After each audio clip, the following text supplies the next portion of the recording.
Sekarang kita bahas yang nomor 3 dengan teks yang masih sama, yaitu tentang kasus bunuh diri.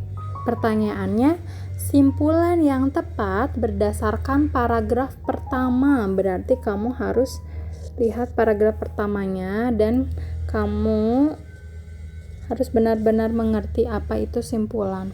Berarti simpulan itu kan penekanan yang ada di dalam suatu paragraf ya. Dia harus merangkum semua kalimatnya, baik kalimat yang pertama maupun kalimat kedua.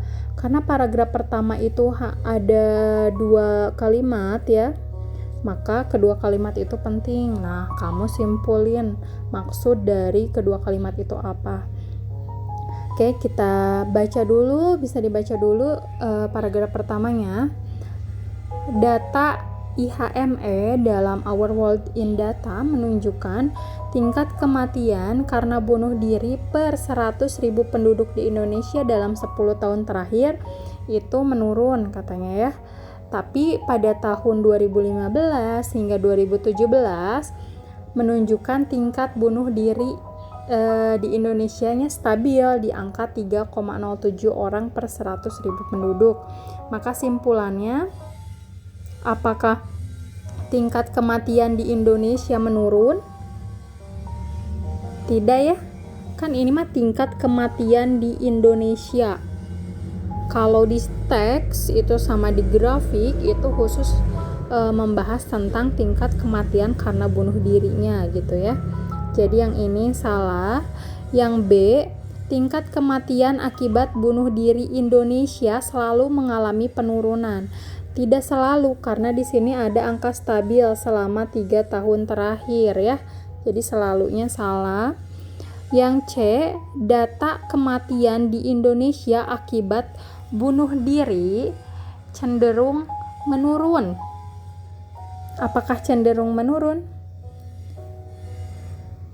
Di sini dibilangnya cenderung menurun, ada di teks jelas-jelas ya.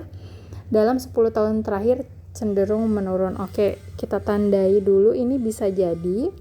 Lalu yang D, dalam 10 tahun terakhir Indonesia darurat korban meninggal karena bunuh diri.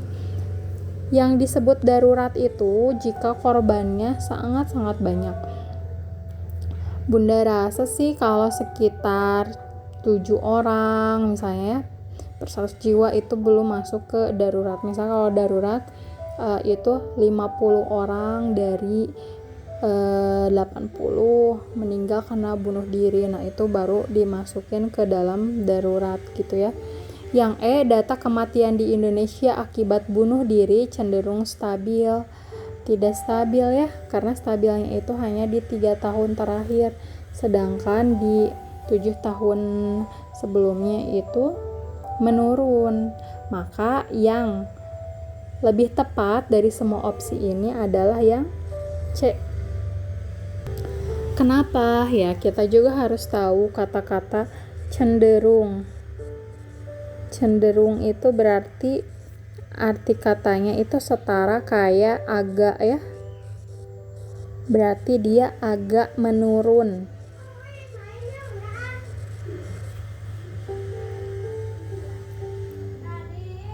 Nah, agak menurun itu artinya, jadi kondisinya seperti ini ya. Kalau menurun, kalau ini grafik, kalau menurun terus kayak gini, terus lajunya ke bawah. Tapi kalau agak menurun, itu bisa jadi seperti ini. Dia turun, tapi naik dikit, naik, turun lagi, turun. Nah, ini bisa dikatakan cenderung atau agak menurun kayak gitu. Jadi ada fluktuasi tapi kecil gitu simpangannya. Seperti itu untuk yang bertiga. Jadi yang nomor 3 yang paling tepat dari semua opsi ini itu adalah yang C. Gimana? Mudah kan ya?